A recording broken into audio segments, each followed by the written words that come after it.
कहानी की शुरुआत होती है सॉन्ग नाम के एक अमीर आदमी से जो बुसान के बैरन बैंक में मैनेजर के तौर पर काम करता था। ऐसे ही एक सुबह सॉन्ग काम के लिए तैयार हुआ और अपनी बेटी साशा और छोटे बेटे टॉम के साथ घर से निकला। उसका प्लान था कि पहले दोनों को स्कूल छोड़ेगा और फिर ऑफिस चला जाएगा। लेकिन जैसे ही वह कार में बैठे तो सॉन्ग ने एक अजीब सी बदबू महसूस की, लेकिन उसने इस पर ज्यादा ध्यान नहीं दिया। अपनी बीवी को बाय बोलकर उसने गाड़ी चला दी। थोड़ी देर बाद सॉन्ग ने पास ही कहीं फोन बजते हुए सुना और अपनी बेटी से फोन उठाने को कहा, लेकिन लड़की ने कहा कि यह मेरा फोन नहीं है। तब सॉन्ग ने ग्लव कंपार्टमेंट चेक किया तो उसे वहां पर फोन पड़ा हुआ मिला, जिससे वह पूरी तरह हैरान हो गया। अब उसने सोचा कि शायद यह ड्राइवर का फोन होगा। जैसे ही उसने फोन उठाया तो दूसरी तरफ से एक अनजान आदमी ने कहा कि मेरे पास तुम्हारी गाड़ी के बारे में खुफिया जानकारी है। लेकिन सॉन्ग को लगा कि यह कोई स्कैमर होगा, इसीलिए उसने तुरंत फोन काट दिया। पर फिर सॉन्ग की नजर उस फोन के वॉलपेपर पर पड़ी जिसमें उसी के परिवार की फोटो लगी हुई थी। यह देखकर वह काफी चौंक गया। उसने साशा से इस फोटो के बारे में पूछा तो साशा कहने लगी कि यह तो हमने पिछले साल खींची थी, आप बहुत बिजी थे तो आ नहीं पाए थे। उसने यह भी बताया कि मम्मी ने अपनी फेसबुक प्रोफाइल पे यह फोटो डाल रखी है। तब सॉन्ग और ज्यादा कंफ्यूज हो गया कि आखिर यह फोन है किसका। फिर अचानक से फोन दोबारा बजा और इस बार कॉलर ने खुलासा किया कि उसे सॉन्ग और उसकी बैंक पोजीशन के बारे में सब कुछ पता है। इसके बाद उसने एक चौंका देने वाली बात बताई। उसने कहा कि मैंने तुम्हारी सीट्स के नीचे एक प्रेशर सेंसिटिव बम लगा दिया है और अगर कोई भी गाड़ी से बाहर निकला तो गाड़ी तुरंत ब्लास्ट हो जाएगी। लेकिन सॉन्ग को लगा कि यह एक घटिया मजाक है और उसने फोन काट दिया।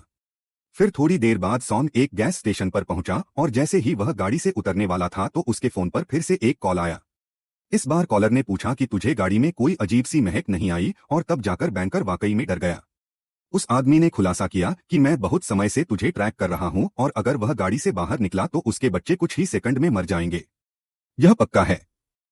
उसी वक्त पेट्रोल पंप का एक एम्प्लॉय वहां आ गया और सॉन्ग पर चिल्लाने लगा कि गाड़ी से उतर के पेट्रोल भर लेना, टाइम पास क्यों कर रहा है। पर एक डरे हुए सॉन्ग ने उसे कुछ पैसे दिए और कहा कि भाई तू ही भर देना। इसके बाद सॉन्ग गाड़ी चलाता रहा और कॉलर के कहने पर उसने अपनी सीट के नीचे हाथ डाला, जहां उसे सच में एक बम मिला जिससे वह पूरी तरह घबरा गया। कॉलर ने बताया कि इसका डेटोनेटर मेरे पास ही है, अगर तूने पुलिस को बुलाने की कोशिश भी की तो मैं तुरंत बम को ब्लास्ट कर दूंगा।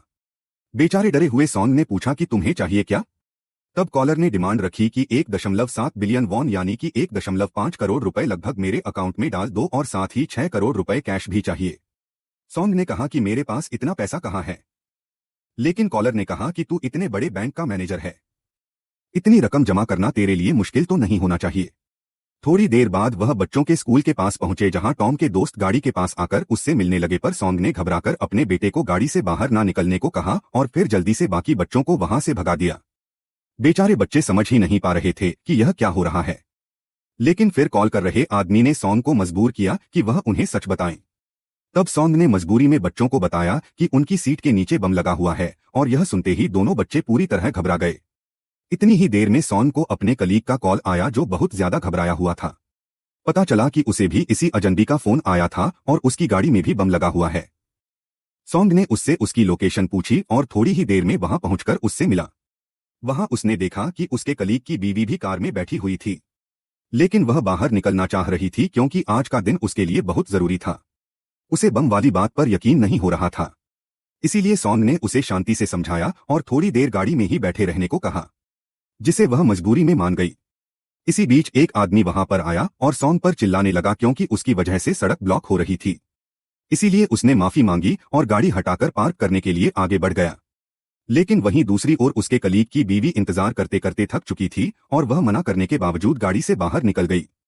अगले ही पल गाड़ी जोरदार धमाके के साथ ब्लास्ट हो गई, जिसमें सॉन्ग का कलीग और उसकी बीवी दोनों वहीं पर मर गए। एक तो यह लड़कियां प्यार से बात क्यों नहीं मान सकती। यह देखकर वहां मौजूद सब लोग और सॉन्ग का पूरा परिवार पूरी तरह हिल गया क्योंकि इससे यह पक्का हो गया था कि धमकी बिल्कुल सच्ची है।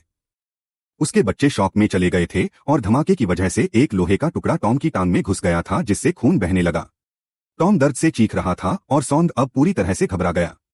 तब कॉलर ने फिर से पैसों की डिमांड की और अपने बेटे को इस हालत में देखकर सॉन्ग मजबूरी में पैसे देने को तैयार हो गया। उसने भीख मांगी कि पहले मेरे बेटे को मुझे हॉस्पिटल ले जाने दो, लेकिन कॉलर ने कहा कि मुझे लड़का जिए या मरे कोई फर्क नहीं पड़ता। रहम करना तो दूर, उस आदमी ने डिमांड और बढ़ा दी और कहा कि सॉन्ग अपने मरे हुए कोवर्कर के हिस्से का भी पैसा देगा। यह सुनकर सॉन्ग ने बहस की कि इतनी बड़ी रकम निकालने पर बैंक को शक हो जाएगा। लेकिन इस पर कॉलर ने खुलासा किया कि मैं पहले से जानता हूं तुम्हारे देश से बाहर वाले अकाउंट में कितना पैसा पड़ा है। फिर हारकर सॉन्ग ने अपने एक जूनियर को कॉल किया और उसे बताया कि मुझे एक नई इन्वेस्टमेंट अपॉर्चुनिटी मिली है। सॉन्ग ने उससे कहा कि वह तुरंत उनके वीआईपी क्लाइंट्स को कन्विंस करें ताकि वह अपना पैसा इन्वेस्ट करने के लिए मान जाएं। उसका जूनियर मान गया और कुछ क्लाइंट से बात भी की, लेकिन फिर भी जो पैसा जमा हुआ वह कॉलर की डिमांड जितना नहीं था। इससे परेशान होकर सॉन्ग ने अपने जूनियर से वीआईपी क्लाइंट्स की लिस्ट मांगी ताकि वह खुद उनसे बात कर सके। थोड़ी देर बाद सॉन्ग ने उनके सबसे इंपॉर्टेंट क्लाइंट से बात की और उन्हें समझाने की कोशिश की कि ऐसी इन्वेस्टमेंट का मौका जिंदगी में एक बार ही आता है। उस औरत को इस बात में काफी दिलचस्पी हो गई और उसने बताया कि उन्होंने अभी अभी अपनी एक जमीन भी बेची है, लेकिन इतना बड़ा फैसला लेने से पहले मुझे अपने पति से बात करनी पड़ेगी। लेकिन सॉन्ग ने जिद करनी शुरू कर दी कि मैम टाइम नहीं है, जल्दी से करना पड़ेगा हमें। लेकिन इस बात से औरत को शक हो गया और उसने तुरंत कोई भी फैसला लेने से मना कर दिया। अगले ही पल कॉलर ने कहा कि पहले कैश से शुरुआत करते हैं और उसने सॉन्ग से अपनी बीवी को कॉल करके पैसे भेजने को कहा। कोई और रास्ता ना देखकर सॉन्ग ने तुरंत अपनी बीवी को फोन किया और उसे बैंक से सारे पैसे निकालकर एक जगह डिलीवर करने को कहा। यह सुनकर वह पूरी तरह चौंक गई। ऊपर से उसे फोन पर अपने बेटे के रोने की आवाज भी आ रही थी जो उसे और ज्यादा डरा रही थी।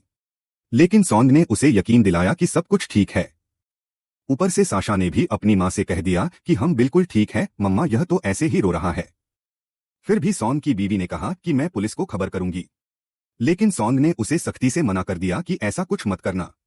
अब परेशान होकर सॉन्ग उससे भीख मांगने लगा कि जैसा कह रहा हूं वैसा कर दे, मान जा प्लीज। और तब जाकर उसकी बीवी मानी। उधर पुलिस स्टेशन में ऑफिसर्स पहले हुए ब्लास्ट की इन्वेस्टिगेशन कर रहे थे। वह सीसीटीवी फुटेज देख रहे थे जिसमें सॉन्ग अपने कोवर्कर से बात करता दिख रहा था और ऐसा लग रहा था कि दोनों के बीच में झगड़ा हो रहा है। फिर उन्होंने यह भी देखा कि ब्लास्ट होने से तुरंत पहले सॉन्ग वहां से हट गया, जिससे उन्हें शक हुआ कि उसे पहले से इस बारे में पता था कि ब्लास्ट होने वाला है। इस वजह से उन्हें शक हुआ कि शायद सॉन्ग ही अपराधी है और उसने किसी आपसी दुश्मनी के चलते अपने साथी को मार दिया है, जबकि फुटेज में वह कुछ कर भी नहीं रहा था। खैर दूसरी ओर थोड़ी ही देर बाद सॉन्ग बैंक के सामने पहुंचा, जहां उसने देखा कि उसकी बीवी भी वहां आ चुकी थी, लेकिन वह अपनी एक सहेली को साथ ले आई थी, जिससे सॉन्ग को घबराहट होने लगी। फिर उसकी बीवी पैसे निकालने के लिए बैंक के अंदर चली गई, जबकि उसकी सहेली सॉन्ग से बात करने के लिए कार की खिड़की पर नॉक करने लगी। पर डरे हुए सॉन्ग ने उसे दूर रहने का इशारा किया और वहां से गाड़ी भगा दी। पैसे निकालने के बाद सॉन्ग ने अपनी बीवी से कहा कि कॉलर के कहने पर बैग को एक मेल बॉक्स के सामने रख दे। उसकी बीवी ने ऐसा ही किया, लेकिन थोड़ी देर बाद उसने बताया कि एक लंबा सा आदमी उसकी तरफ आ रहा है और उसे बड़े अजीब तरीके से घूर भी रहा था। यह सुनकर सॉन्ग तुरंत उस तरफ गाड़ी भगा कर ले गया और अपनी बीवी को तुरंत वहां से निकल जाने को कहा। लेकिन जब तक सॉन्ग वहां पहुंचा तब तक पुलिस उस आदमी को उसकी बीवी की मदद से गिरफ्तार कर चुकी थी। यह सुनकर सॉन्ग ने चैन की सांस ली कि शायद अब वह और उसका परिवार सुरक्षित है। पर अगले ही पल उसकी सारी उम्मीदें टूट गई, क्योंकि कॉलर अभी भी फोन पर ही था। उसने कहा कि पुलिस को साथ मिलाकर तुमने बहुत बड़ी गलती कर दी है। इसके बाद उस आदमी ने काउंटडाउन शुरू कर दिया और सॉन्ग और उसके बच्चे अपनी मौत के लिए तैयार हो गए। लेकिन अचानक गाड़ी की बजाय वह मेल बॉक्स ब्लास्ट हो गया। पूरा इलाका धुएं और आग से भर गया। लेकिन किस्मत से सॉन्ग की बीवी जिंदा बच गई और वह उससे बात कर पाई। यह देखकर डरा हुआ सॉन्ग वहां से गाड़ी भगाकर निकल गया, जबकि कॉलर लगातार पैसे मांग रहा था और कह रहा था कि किसी भी कीमत पर मुझे पैसे चाहिए। उसी वक्त पुलिस ने एक और सीसीटीवी फुटेज देखी जिसमें सॉन्ग दूसरी ब्लास्ट वाली लोकेशन पर भी मौजूद था। इससे उन्हें पूरा यकीन हो गया कि यह सारे कांड यही आदमी कर रहा है और उसे ढूंढने के लिए हर तरफ पुलिस फैल गई। इधर सॉन्ग ने अपने जूनियर को फोन किया और पता चला कि वह अभी भी पूरा पैसा जमा नहीं कर पाया। गुस्से में सॉन्ग उस पर चिल्लाने लगा और फिर कॉलर को बताया कि देख भाई, मेरे पास जितना भी पैसा है मैं ट्रांसफर कर दूंगा, बस मेरे बच्चों को जाने दे। लेकिन कॉलर ने साफ कह दिया कि जब तक उसे पूरी की पूरी रकम नहीं मिलती वह कोई डील नहीं करेगा। ऊपर से उसका बेटा टॉम काफी खून बहने से अब बेहोश होने की कगार पर पहुंच चुका था। सॉन्ग ने फिर से कॉलर से भीख मांगी कि पहले उसे बेटे को हॉस्पिटल पहुंचाने दिया जाए, लेकिन उस आदमी ने फिर भी कोई दया नहीं दिखाई। थोड़ी देर बाद एक पुलिस वाला सॉन्ग के पास आया और उसे गाड़ी से बाहर आकर बात करने को कहा, लेकिन सॉन्ग ने मना कर दिया और हॉस्पिटल ढूंढने के लिए फुल स्पीड में गाड़ी भगा दी। इसके बाद पुलिस ने सख्त एक्शन लिया और उसके पीछे कई पुलिस गाड़ियां और हेलीकॉप्टर लगा दिए। एक जबरदस्त चेस के बाद पुलिस ने आखिरकार सॉन्ग को घेर लिया और अब उसके पास भागने का कोई रास्ता नहीं बचा था। एक ऑफिसर ने आकर उसे कार से बाहर निकलने को कहा। तब सॉन्ग ने मजबूरी में सच बता दिया कि सीट्स के नीचे बम लगा हुआ है। साथ ही उसने यह भी कह दिया कि अगर मुझे तुमने जाने नहीं दिया तो मेरे बच्चों के साथ ही मैं बम ब्लास्ट कर दूंगा। यह सुनकर सभी पुलिस वाले चौंक गए। थोड़ी देर में बॉम्ब स्क्वाड को बुला लिया गया और चीफ ऑफिसर्स ने स्नाइपर को आर्डर दिया कि जैसे ही बच्चे गाड़ी से बाहर निकले सॉन्ग को शूट कर दिया जाए। फिर एक फीमेल ऑफिसर सॉन्ग के पास आई और उसे अपने बच्चों को छोड़ने के लिए भीख मांगी, लेकिन एक बेहाल सॉन्ग ने मना कर दिया और फोन की ऑन कॉल स्क्रीन दिखाई। ऑफिसर को समझ आ गया कि मामला कितना नाजुक है, इसीलिए उसने पानी की बोतलें और एक वॉकी टॉकी दे दिया ताकि पुलिस सब कुछ सुन सके। जब पुलिस वहां से थोड़ा दूर हुई तो सॉन्ग ने वॉकी टॉकी को फोन के पास रख दिया। उसने कॉलर से बात करने की कोशिश की, लेकिन दूसरी तरफ से कोई आवाज नहीं आई। तभी उसे कॉलर का एक मैसेज मिला जिसमें लिखा था कि वॉकी टॉकी को पहले बाहर फेंक दे।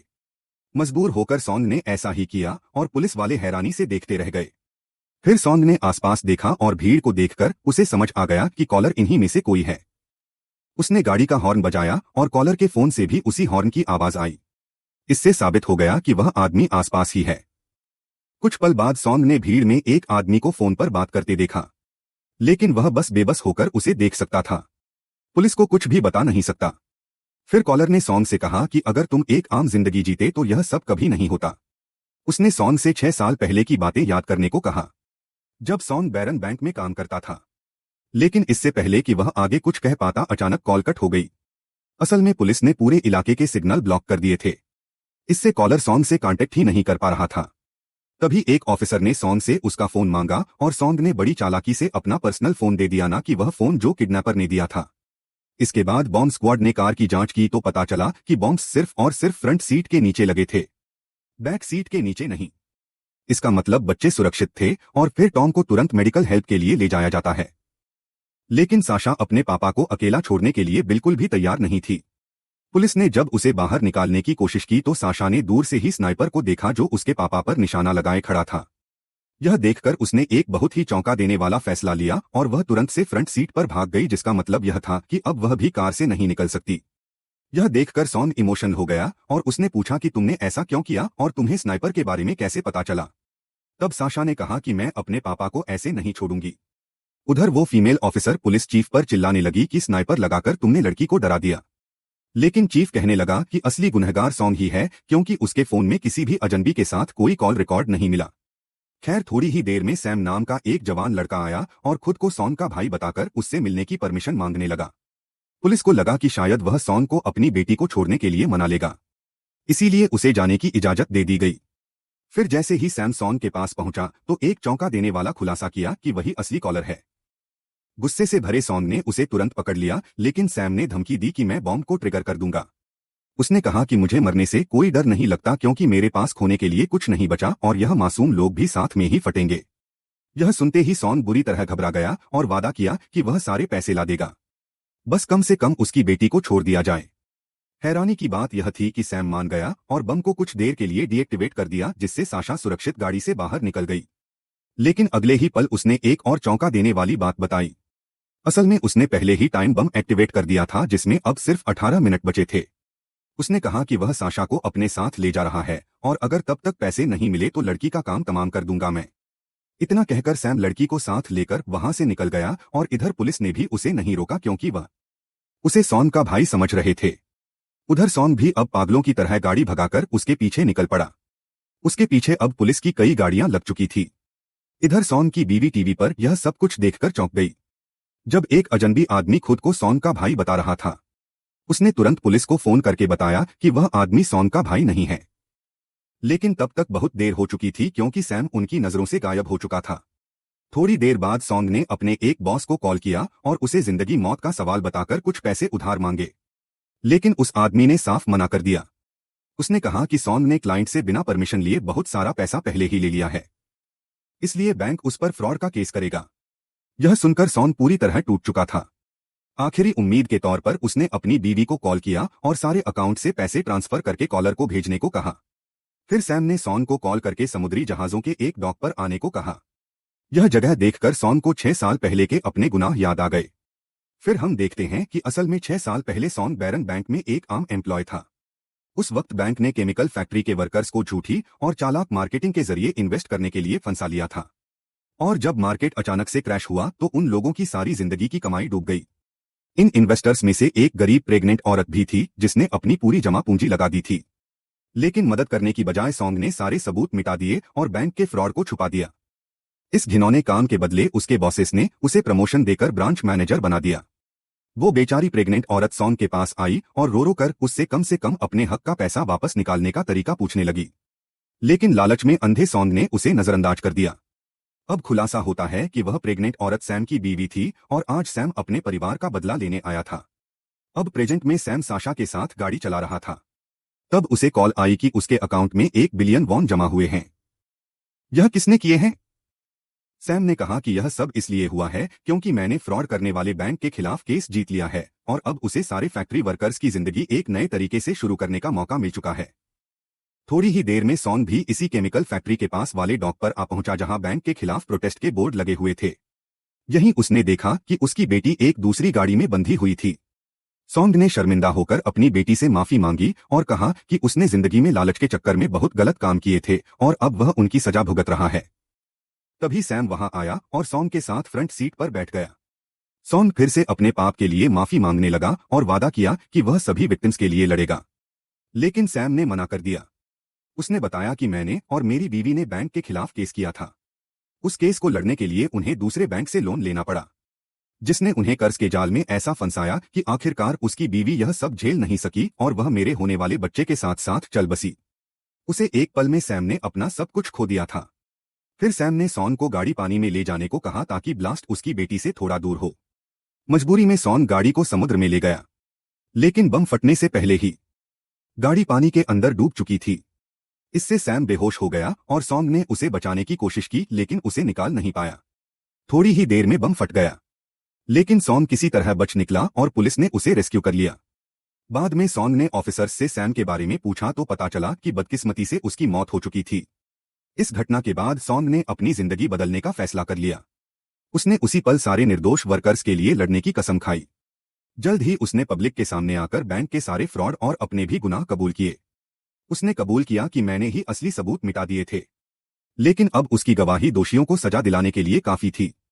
आखिरकार हम देखते हैं कि सॉन्ग गाड़ी चला रहा था और उसके बॉस ने उसे कॉल करके रुकने की भीख मांगी। यह भी कहा कि जॉब वापस दे दूंगा तुझे, हमारे खिलाफ गवाही मत दे। लेकिन सॉन्ग ने बिना सुने फोन काट दिया, जिससे यह साफ हो गया कि जब तक इंसाफ नहीं मिलेगा तब तक वह रुकने वाला नहीं है। वीडियो पसंद आई तो लाइक कर देना, चैनल को सब्सक्राइब कर लेना।